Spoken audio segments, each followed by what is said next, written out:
रामचंद्राय नमः। श्री सीतारामचंद्राभ्यां नमः। ओम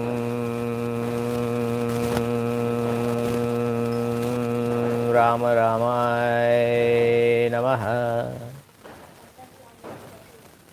ओम ह्रीं रामाय नमः। ओम श्रीं रामाय नमः।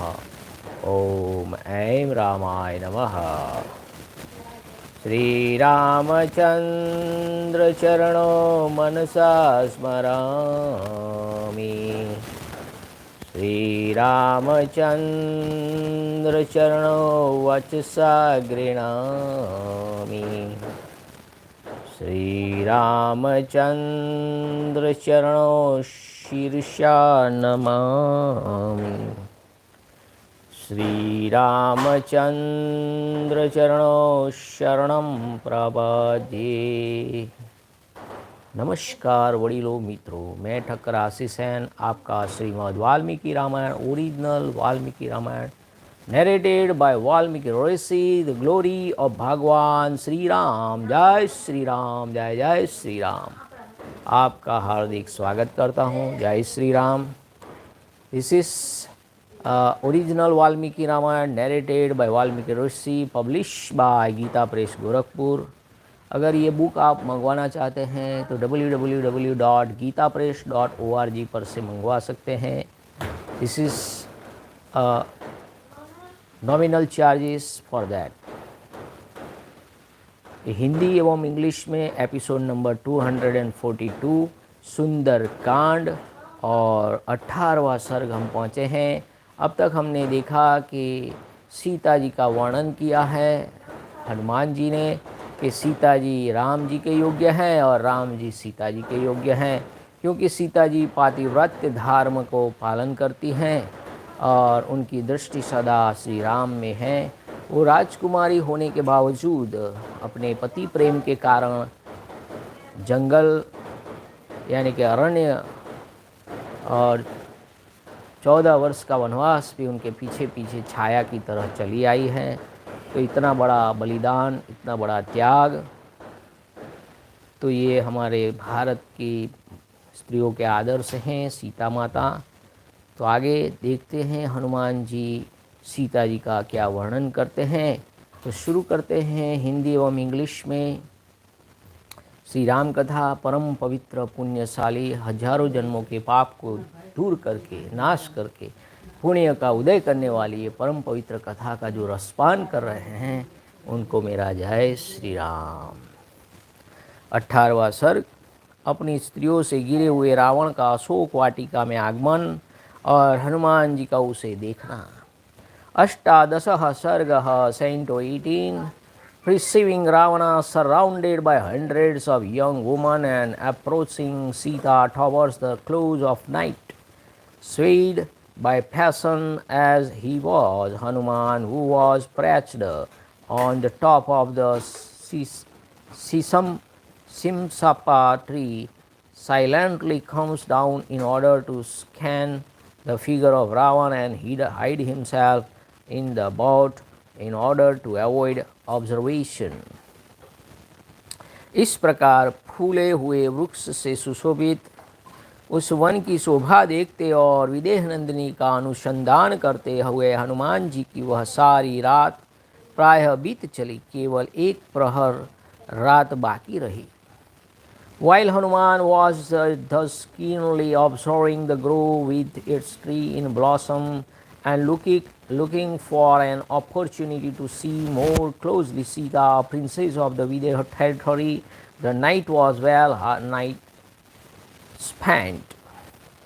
रात के उस पिछले पहर में 6 अंगों सहित संपूर्ण वेदों के विद्वान तथा श्रेष्ठ यज्ञों द्वारा यजन करने वाले ब्रह्म राक्षसों के घर में वेद पाठ की ध्वनि होने लगी, जिसे हनुमान जी ने सुना। Towards the close of the night he heard the chanting of the Vedas in the dwelling of Brahman, ogres well versed in the Vedas. including the 6 auxiliary sciences, is grammar, prosody, etymology, phonetics, astronomy, and the science of rituals and conducting big sacrifices. तदंतर मंगल वाद्यों तथा श्रवण खुद सुखद शब्दों द्वारा महाबली महाबाहु दशमुख रावण को जगाया गया.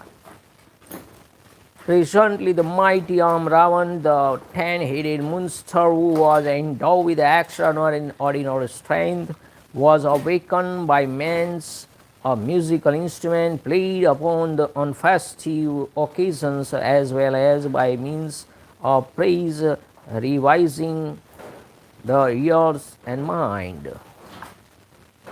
जागने पर महान भाग्यशाली एवं प्रतापी राक्षस राज रावण ने सबसे पहले विदेह नंदिनी सीता का चिंतन किया. उस समय नींद के कारण उसके पुष्पहार और वस्त्र अपने स्थान से खिसक गए थे. Waking up the glorious Ravan, the ruler of ogres, for his part, who was highly blessed and whose garlands and raiment were in desire through of Sita, thought of Sita, a princess of the Videha territory. वह मदमत्त निशाचर काम से प्रेरित हो सीता के प्रति अत्यंत आसक्त हो गया था.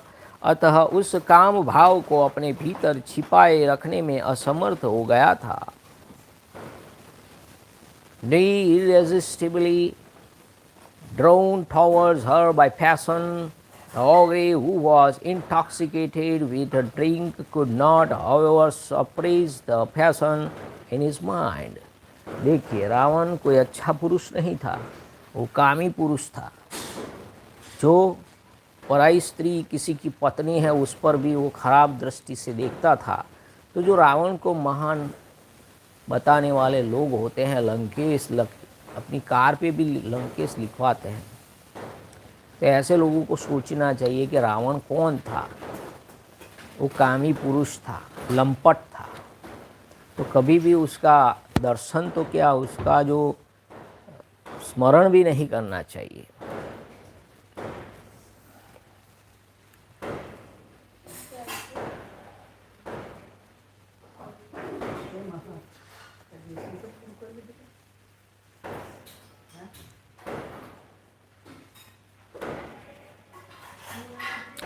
उसने सब प्रकार के आभूषण धारण किए और परम उत्तम शोभा से संपन्न हो उस अशोक वाटिका में ही प्रवेश किया, जो सब प्रकार के फूल और फल देने वाले भांति भांति के वृक्षों से सुशोभित थी.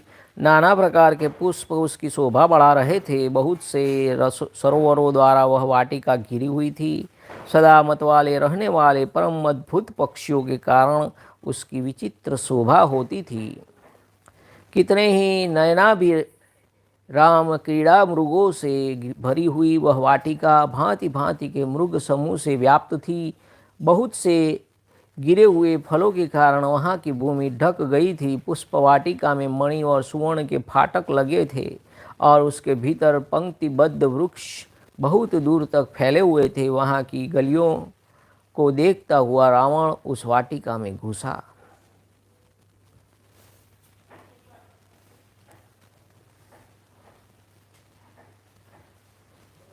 Adorned with every kind of ornament and being an unsurpassed splendor, nay duly observing the avenues leading to the Ashoka Grove, he deeply penetrated into the Ashoka Grove itself, which was adorned with trees of all species, bearing all kind of flower and fruits, and was surrounded by lotus pool, nay, which was graced with various flowers and rendered picturesque by most wonderful birds ever in heat, which was crowded with artificial deer, revising the eyes and mind, which was decorated with archway of gold and gems, was filled with herds of deer of every species, and crafted with the fruit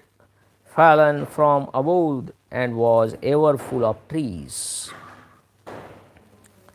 जैसे देवताओं और गंधर्वों की स्त्रियां देवराज इंद्र के पीछे चलती हैं, उसी प्रकार अशोकवन में जाते हुए पुलत्स्य नंदन रावण के पीछे पीछे लगभग 100 सुंदरियां गई.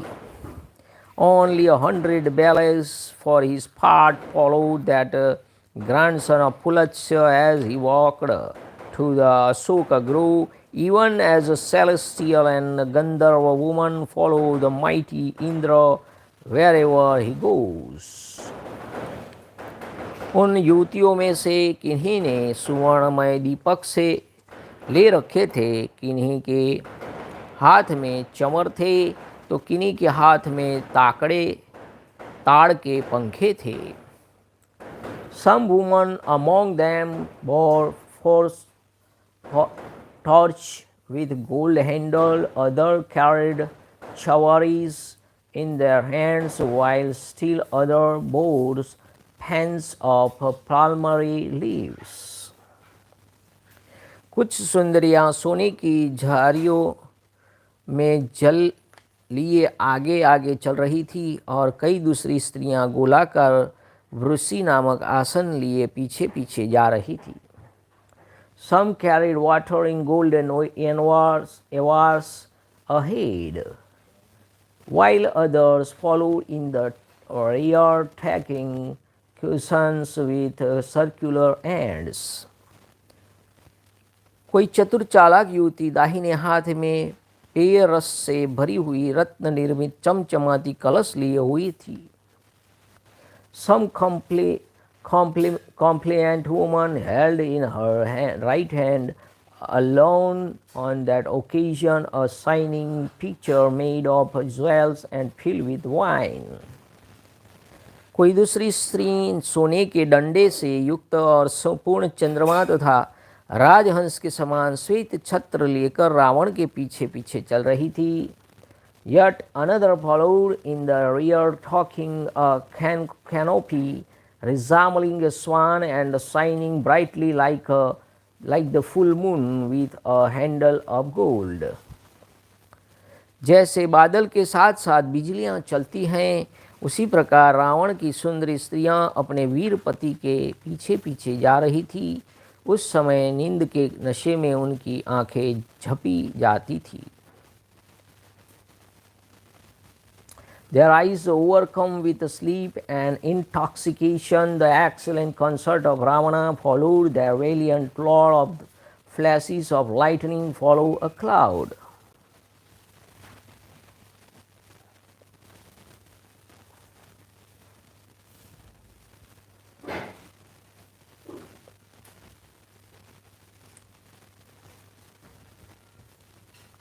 उनके हार और बाजूबंद अपने स्थान से खिसक गए थे, अंगराग मिट गए थे, चोटियां खुल गई थी और मुख पर पसीने की बूंदें छा रही थी.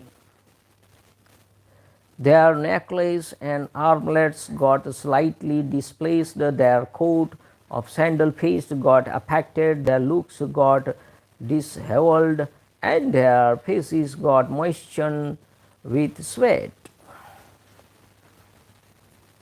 वे सुमुखी स्त्रियां अवशेष मद और निंद्रा से झूमती हुई सी चल रही थी. विभिन्न अंगों में धारण किए गए पुष्प पसीने से भीग गए थे और पुष्पमालाओं से अलंकृत केश कुछ कुछ हिल रहे थे.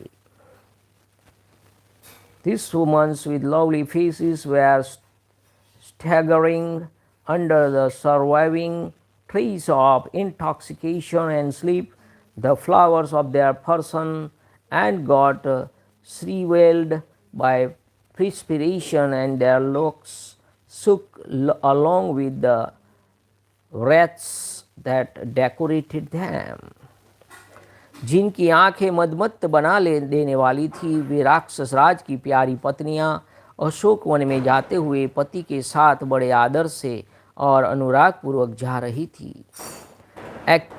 Actuated by great regard for their husband as well as by longing to behold Sita, the ladies who were his beloved consort and who had intoxicating eyes followed the aforesaid lord of ogres who was going out to meet Sita.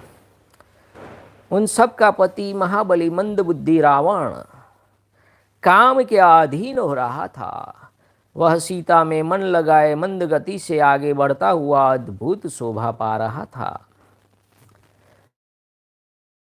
And the evil-minded lord of there, who was the slave of his passion, through endowed with extraordinary might, whose mind was attached to Sita, looked charming as he proceeded in a slow-moving gait.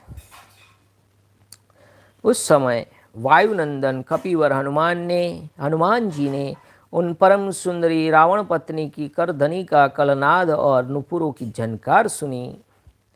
At that time Hanuman, the delight of the wind god, heard the tinkling of the ornament worn round the wrist as well as of the anklets of those excellent women। साथ ही अनुपम कर्म करने वाले तथा अचिंत्य बल पौरुष से संपन्न रावण को भी कपिवर हनुमान जी ने देखा, जो अशोक वाटिका के द्वार तक आ पहुँचा था। उसके आगे आगे सुगंधित तेल से भीगी हुई और स्त्रियों द्वारा हाथ में धारण की हुई बहुत सी मसाले जल रही थी, जिनके द्वारा वह सब ओर से प्रकाशित हो रहा था। वह काम, दर्प और मद से युक्त था। उसकी आंखें टेढ़ी, लाल और बड़ी बड़ी थी।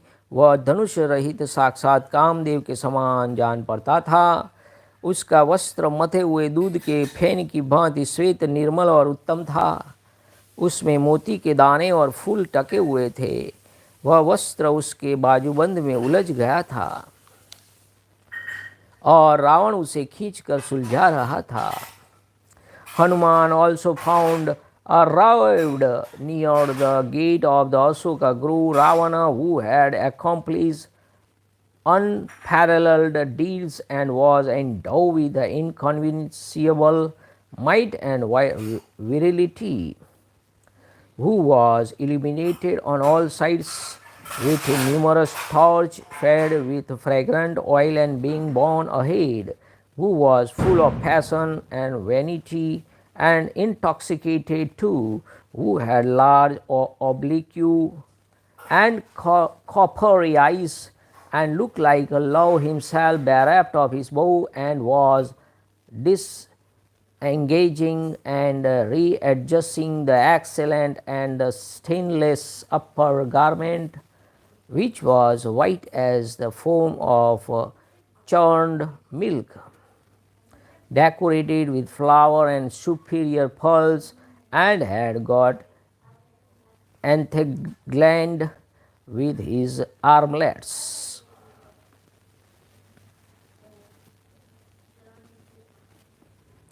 उसकी ओर देखते समय कपिश्रेष्ठ हनुमान जी ने रावण की सुंदरी स्त्रियों को भी लक्ष्य किया, जो रूप और यौवन से संपन्न थी। Remaining hidden behind a leafy board, Hanuman, who was covered with hundreds of leaves and flowers, strove to discover the identity of Ravana, who had now drawn near। Ashok वृक्ष के पत्तों और डालियों में छुपे हुए हनुमान जी सैकड़ों पत्रों और पुष्पों से ढक गए थे। उसी अवस्था में उन्होंने निकट आए रावण को पहचानने का प्रयत्न किया, और उसकी ओर देखते समय कपिश्रेष्ठ हनुमान ने रावण की सुंदर स्त्रियों को भी लक्ष्य किया, जो रूप और यौवन से संपन्न थी। Looking round at that moment, Hanuman, an excellent among monkeys, elephant among monkeys, also beheld the excellent consort of Ravana, who was richly endowed with comeliness and youth। उन सुंदर रूप वाली युवतियों से घिरे हुए महायशस्वी राजा रावण ने उस प्रमदावन में प्रवेश किया, जहाँ उनके अनेक प्रकार के पशु पक्षी अपनी अपनी बोली बोल रहे थे।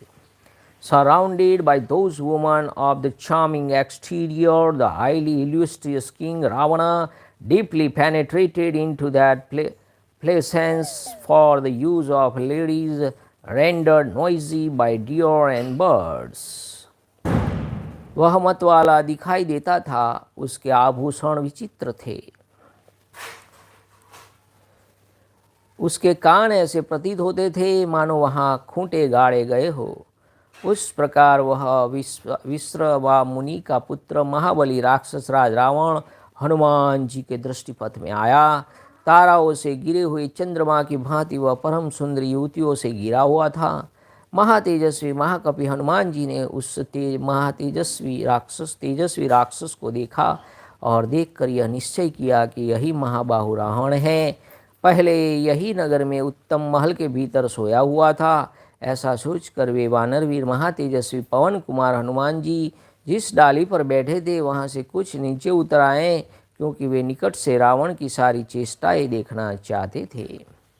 That Caesarean ruler of Gogres, Ravana, son of the sage Visrasrava, who was endowed with extraordinary might, was seen by Hanuman at dawn with lovely jewel, drunk distinguished by pointed dart-like ears, and surrounded by excellent women, as the moon is by stars. Hanuman, who was endowed with extraordinary energy, thus beheld the glorious Ravan, distinctly recalling that it was he who was lying asleep the previous night in the sumptuous apartment in the heart of the city, and concluding that he was no other than the mighty arm Ravana.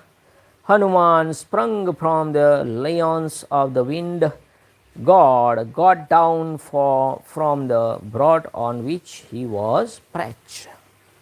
यद्यपि मूर्तिमान हनुमान जी बड़े उग्र तेजस्वी थे, तथापि रावण के तेज से तिरस्कृत से होकर सघन पत्तों में घुसकर छिप गए।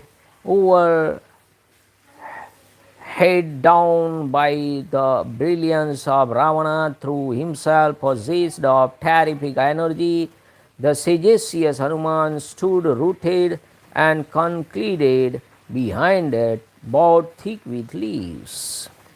उधर रावण काले केस, कजरारे नेत्र, सुंदर कटिभाग और परस्पर सटे हुए तन वाली सुंदरी सीता को देखने के लिए उनके पास गया।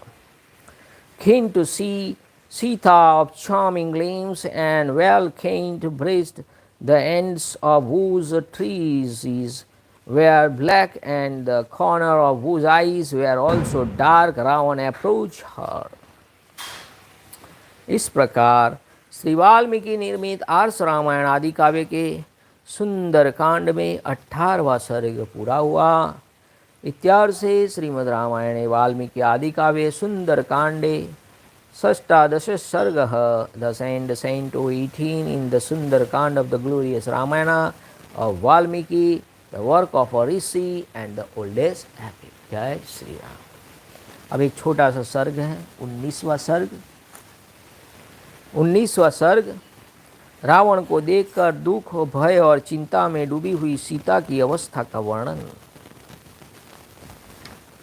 Canto 19 19वां सर्गः, finding himself unable as it were to depict the mental state of Sita, who got withered up and began to shudder at the sight of Ravana. The poet tries to portray her with the help of smiles.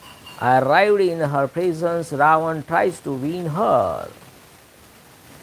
उस समय आनंदिता सुंदरी राजकुमारी सीता ने जब उत्तम आभूषण से विभूषित तथा रूप यौवन से संपन्न राक्षस राज रावण को आते देखा, तब वे प्रचंड हवा में हिलने वाली कदली के समान भय के मारे थर थर कांपने लगी। Thereupon the inapproachable princess Sita, a princess of the Videha territory of excellent limbs, began to shake all like a plantain tree in a windy place. As soon as she caught sight of at that place, at that very moment, Ravan, the Caesarean ruler of Gogres, richly endowed with comeliness and youth and decked with excellent ornaments, सुंदर कांति वाली विशाल लोचना जानकी ने अपनी जांघों से पेट और दोनों भुजाओं के स्तन छिपा लिए तथा वहां बैठी बैठी वे रोने लगी। Concealing her belly behind her thigh and her breast with her arms, the large-eyed lady with an excellent complexion sat down weeping. राक्षसियों के पहरे में रहती हुई विदेह कुमारी सीता अत्यंत दीन और दुखी हो रही थी। वे समुद्र में जीर्ण शीर्ण होकर डूबे हुए नौका के समान दुख के सागर में निमग्न थी। उस अवस्था में दशमुख रावण ने उनकी ओर देखा। वे बिना बिछोने के खुली जमीन पर बैठी थी और कटकर पृथ्वी पर गिरी हुई वृक्ष की शाखा के समान जान पड़ती थी। उनके द्वारा बड़े कठोर व्रत का पालन किया जा रहा था। उनके अंगों में अंगराग की जगह मैल जमी हुई थी। वे आभूषण धारण तथा श्रृंगार करने योग्य होने पर भी उन सब से वंचित थी और कीचड़ में सनी हुई कमलनाल की भांति शोभा पाती थी तथा नहीं भी पाती थी। कमलनाल जैसे सुकुमारता के कारण शोभा पाती हैं और कीचड़ में सनी रहने के कारण शोभा नहीं पाती, वैसे ही वे अपने सहज सौंदर्य से सुशोभित थी किंतु मलिनता के कारण शोभा नहीं देती थी। संकल्पों के घोड़ों से जुते हुए मनोमय रथ पर चढ़कर आत्मज्ञानी राजा सिंह भगवान श्री राम के पास जाती हुई सी प्रतीत होती थी। उनका शरीर सूखता जा रहा था। वे अकेली बैठकर रोती तथा श्री रामचंद्र जी के ध्यान एवं उनके वियोग के शोक में डूबी रहती थी।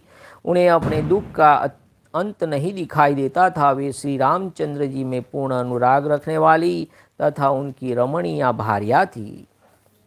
जैसे नागराज की वधू नागिन मणि मंत्रादि से अभिभूत हो छटपटाने लगती हैं, उसी तरह सीता भी पति के वियोग में तड़प रही थी तथा धूम के समान वर्ण वाले केतु ग्रह से ग्रस्त हुई रोहिणी के समान संतप्त हो रही थी। यद्यपि सदाचारी और सुशील कुल में उनका जन्म हुआ था, फिर धार्मिक तथा उत्तम आचार विचार वाले कुल में भी ब्याही गई थी। विवाह संस्कार से संपन्न हुई थी तथापि दूषित कुल में उत्पन्न हुई नारी के समान मलिन दिखाई देती थी। Ravan, the ten-headed monster, for his part, gazed on Sita, a princess of the Videha territory of Ashtaros, who was guarded in thorns by a batch of ogresses and looked miserable and stricken with agony like a bark lying motionless in the sea, who was seated on the bare ground like the bough of a tree severed from the trunk and fallen flat on the ground, whose limbs were coated with dirt by way of decoration and was undecorated through deserving of decoration, and who like a lotus fiber stained with mud looked charming as well as did not look charming, who was constantly seeking the presence of Sri Ram, a well-known personality, a lion among us, so virgins in the chariot of her mind, drawn by the horse of thoughts, who was a lovely woman, ever growing emaciated and seeing no end of her grief, wept alone and remained absorbed in thought of her beloved spouse and grieving, and who was devoted to Sri Ram, who was writhing like a females of the king of serpents under the spell of an incarnation, and was undergoing suffering like the constellation Rohini, who tormented by the smoke-colored planet Ketu, and who thought born in a family distinguished for right conduct and noble disposition, and also married in a pious family of good conduct, wore a shabby appearance like a woman born in an ignoble family. क्षीण हुई विशाल कीर्ति, तिरस्कृत हुई श्रद्धा, सर्वथा हास को प्राप्त हुई बुद्धि, टूटी हुई आशा, नष्ट हुई भविष्य, नष्ट हुए भविष्य, उल्लंघित हुई राजाज्ञा, उत्पात काल में दहकती हुई दिशा, नष्ट हुई देव पूजा, चंद्र ग्रहण से मलिन हुई पूर्णमासी की रात, तुषारपात से जीर्ण शीर्ण हुई कमलिनी, जिसका सुरवीर सेनापति मारा गया हो ऐसी सेना, अंधकार से नष्ट हुई प्रभा, सूखी हुई सरिता और अपवित्र प्राणियों के स्पर्श से अशुद्ध हुई वेदी और बुझी हुई अग्निशिखा के समान प्रतीत होती थी, जिसे हाथी ने अपनी सूंड से हुंडेर डाला हो, अतएव जिसके पत्ते और कमल उखड़ गए हो तथा जल पक्षी के भय से थर्रा उठे हो, उस मथित एवं मलिन हुई पुष्करणी के समान सीता श्रीहीन दिखाई देती थी। पति के विरह शोक से उनका हृदय बड़ा व्याकुल था, जिसका जल नहरों के द्वारा इधर उधर निकाल दिया गया हो ऐसी नदी के समान वे सूख गई थी, तथा उन उत्तम उबटन आदि के न लगने से कृष्ण पक्ष की रात्रि के समान मलिन हो रही थी। उनके अंग बड़े सुकुमार और सुंदर थे। वे रत्न जटित राजमहल में रहने के योग्य थी, परंतु गर्मी से तपी और तुरंत तोड़कर फेंकी हुई कमलिनी के समान दयनीय दशा को पहुंच गई थी, जिसे युद्धपति से अलग करके पकड़कर हो रही थी हैं। वे दिन हो गई थी, उनका आहार बहुत कम हो गया था तथा एक